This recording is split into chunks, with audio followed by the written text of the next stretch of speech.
We've got some more Battlefield 2042 gameplay details today. They've arisen since that gameplay trailer that was released a few days ago. Some of that stuff from the trailer, and then others from developers speaking out on social media, and just general things that you wouldn't immediately notice. I'm going to round all of those things up for you today, so you're bang up to date. And just a quick shout out to G Fuel for sponsoring today. Right now you can snag your favorite flavors, or you can try some new ones using my link at the top of the description, and then use code Westie when you check out for 10% off everything. Okay, first of all, some details you might have missed from that trailer. This optic here displays the ammo count that's left in your magazine and the distance to the target that you're aiming at, so like double info. And it takes info from the HUD and it places it right into your eye line. And I think it kind of fits the more futuristic theme of Battlefield 2042, but it could also be helpful when you're deciding whether to shoot at an enemy right away, or you want to pop off a quick reload, or even disengage because the enemy's too far away. Then, in this clip here of Sundance deploying their wingsuit, which, by the way, is a really smooth animation in 2042, quite satisfying, you can actually see at the bottom of the frame that there's some large ice fragments that fall off of this, like, ice shelf that's quite close to the ground. This appears to be part of the destruction that's available in the map, but there's no word yet as to whether this is, like, player-activated. You can see in this clip here that it's not really player-activated, so it may just be a random event that happens during gameplay. But either way, we are starting to get a little bit more of an understanding of the destruction that will be available in Battlefield 2042, and we're actually going to stick with the theme of destruction because some people have pointed this out, but maybe some people missed it.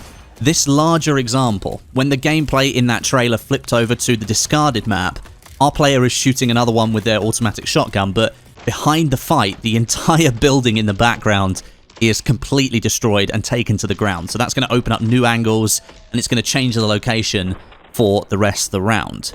Now, I know destruction is something that a lot of players have been kind of concerned about since the open beta, because the orbital map doesn't really feature many of those environments that could really be properly destroyed or damaged. So it's good to see that happening here on another map, and it's good to see in general that the destruction that we know Battlefield does so well is still around here in 2042. Now, adding to this, Kevin Johnson, one of the Battlefield community managers, he stated on Twitter recently that we should roughly expect the destruction in Battlefield 2042 to be on par with what we saw in the previous game, Battlefield 5, and that each map in 2042 has its sort of own set of destructible levels. Not each one is going to be exactly the same.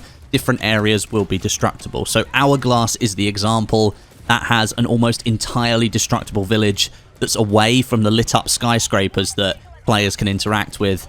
And by the sounds of it, there will be lots more locations to uncover and learn about across the 2042 maps. And of course, in Portal as well, we have two maps from Battlefield Bad Company 2. We've got Arica Harbour and Valparaiso. And those are maps that are just famed for their destructive qualities. So there will be plenty of opportunity for destruction in 2042 in some way. Next, something else you might have missed from that trailer, we can highlight one of the Tier 1 cosmetic items from Battlefield 2042. You might have missed that these were detailed a few weeks ago, but here's a quick screenshot on the screen of what they're supposed to look like. They've got this black and red theme, and these are the mastery top-level cosmetics that you can earn for your weapons and your specialists and your vehicles in Battlefield 2042. And then right here at the beginning of the trailer, as Irish deploys his big cover shield, we can actually see another specialist over to the right that's taking hits and dying, but their clothing is black and red. This is the visual identifier of the Tier 1 skin, and it does definitely stand out compared to some of the other skins. And then later on in the video, we actually see Dozer wearing a yellow and black skin, or maybe a gold and black skin, not really sure. Something that we haven't seen before, though, and this could actually be a lower tier of skin that maybe you get for completing other mastery systems, or maybe if you get for completing some challenges or something like that. It looks kind of like the black and red one. It would be red in other places where it's yellow, but no doubt before launch we're going to learn a little bit more about cosmetics. And once the game drops, there will be that in-game store, plus apparently there will be lots of different routes that you can grind to obtain cosmetic items alongside the Battle Pass each season. And then some added gameplay detail. We did actually get to experience this a little bit during the open beta of 2042. The game is going to have radio stations and music available in the vehicles. Now, according to Ben Walk, a producer for 2042, they're going to provide a bit more context to the world and the happenings that are going on around the battles that are taking place between all of these NOPAT soldiers. there will be 3 types of broadcasts that you can hear in the vehicles, as well as music playing on another radio station. So no doubt at some stage, these broadcasts are going to reveal some hidden details about the world of 2042, and I wouldn't be surprised if they were used as a way to keep the progression of the story from season to season. So maybe as a new map is introduced and we understand that there's a battle happening somewhere else in the world, we'll get a little bit more added to those radio stations, some more stories and things going on in the background that you can pick up on. We'll be getting new weapons, new maps, vehicles and specialists in each season for 2042, and 4 of those seasons are set to happen in the first year of support for the game, so I wouldn't be surprised if the radio stations are used to sort of keep up that story and they flow on with all of the content. And then sticking with that lore and story, something you might have missed actually, the release of a podcast-style story from DICE very recently, labelled Intel Wars, and it was tweeted out by Ben Walker a few weeks ago. We get this 10-minute episode on what's happening right now in the world of 2042. We've got this war that's broken out between the US and Russia over intel that's been captured by NOPATs. That's sort of the hazard zone data drives, that sort of feeds into the story. They were essentially lured into battle, the US and Russia, by a single NOPAT who believes that the world is not currently broken enough, even with all those failed states and over 1 billion displaced people. And this NOPAT is called Oz. That's all we know at the moment. It needs to be broken more, apparently, the world. The last 2 superpowers need to be brought to their knees, destroying each other so that everything can be rebuilt, with NOPATs taking center stage. So here's a quick clip from the story. I won't play all of it, but this bit's kind of relevant. ETA to drop capsule re-entry 20 seconds. Please advise visual confirmation.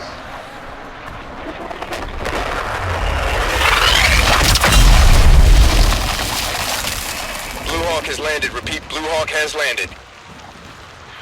Secure the area. Confirm payload. Approaching the capsule now.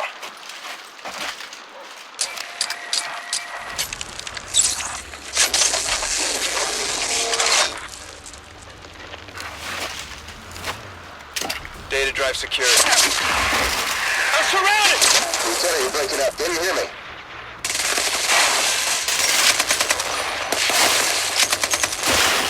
They're coming for the gun! The sounds you are hearing are a leaked transmission obtained through an anonymous source. It's from a battle that erupted in the town of Gorlitz on the former Poland-Germany border just last night.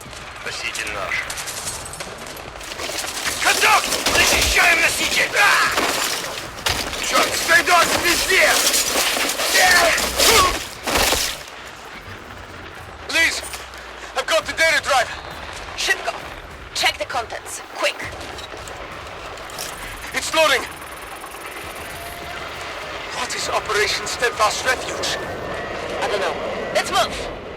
You can listen to the podcast report for yourself. I've linked it below in the description. It is very well put together and well produced, and it does follow on from that Exodus short film that was released a couple of months back, bringing in more story and lore to 2042. I expect, again, this will get added to, new episodes released in the future, tying in with those radio transmissions in-game. There's this huge overarching narrative that's happening here for 2042, and it's definitely going to help drive what happens through the seasons as part of the game's live service. So basically, we've got a story that's being told through the multiplayer, as well as all these different elements around the game, because we've got the short film, we've got the podcast, no doubt we'll see some more stuff happening as well. We've got multiplayer portal and Hazard Zone all sort of linking into the story with the data drives from Hazard Zone and stuff like that, and the locations from multiplayer. It is pretty awesome, if you ask me. It's kind of cool. And seeing how well that's all worked for things like Fortnite, Destiny, and then Warzone with Modern Warfare 2019 story, it's got to give me... Well, it's giving me a good feeling about Battlefield 2042. I know a lot of people are kind of disappointed that we're not seeing a campaign, but I play Battlefield games for the multiplayer. But if there's a bit more of a story and like an idea of why we're doing all that multiplayer fighting, that's pretty cool. Especially if stuff's going to happen in-game that's linked to the story, that would be even more awesome. And then lastly for today, we've got some overview screenshots of the Renewal map that were released, I think, yesterday by the Battlefield Twitter account. They put together like a little cinematic of some moving shots, but you get to see the solar farm here. We've got a top-down view of the map, which shows the split between desert land, with just literally almost complete wasteland, but the solar farm on the outside of the wall of the research facility, And then inside, we've got this lush green grass area. Apparently, it's been turned into a working farm. So they're using the power from the solar plant to sort of grow crops and stuff like that. Looks really, really interesting as a map, like with the split right down the middle. Definitely going to have more vehicle gameplay on the outside, I think, and then a mix between vehicles and infantry on the inside. And then there's a couple of other screenshots here to show you the kind of areas you're going to be fighting in. So it looks really interesting, this map. I've got to say, from all of them, this is the one that stood out to me just because it's split down the middle and you've got the green on one side and the yellow on the other. It's just very striking to look at. And this was obviously part of the gameplay trailer that we saw earlier this week, and the gameplay does look cool when you're moving from outside to inside those buildings. Could be a fan favorite, this one, especially for combined arms players. Lots of people like to use vehicles and play infantry at the same time, so this one could be really interesting. So right now, that basically catches you up with everything you need to know about Battlefield 2042. Of course, as more information drops, I will bring you more videos, so make sure you're subscribed with notifications switched on so you don't miss anything. We are expecting some sort of gameplay video next week on the 3 remaining maps that we haven't really seen gameplay from yet, and that's just based on the fact that earlier this week we got a gameplay trailer of 3 of those maps. Manifest is the big shipping yard. It's like Noshar Canals on crack. Then we've got Kaleidoscope, which is the city map set in South Korea, and it's giving me those Seas of Shanghai vibes from Battlefield 4. And then Hourglass, we have of course seen gameplay of this one. It was part of the big reveal for Battlefield 2042, and we got the gameplay of it just after the reveal. Once that goes live, hopefully, if it does, I'll bring you that and we'll break it down, picking out all of the details. But thanks very much for watching, and I'll catch you all in the next one.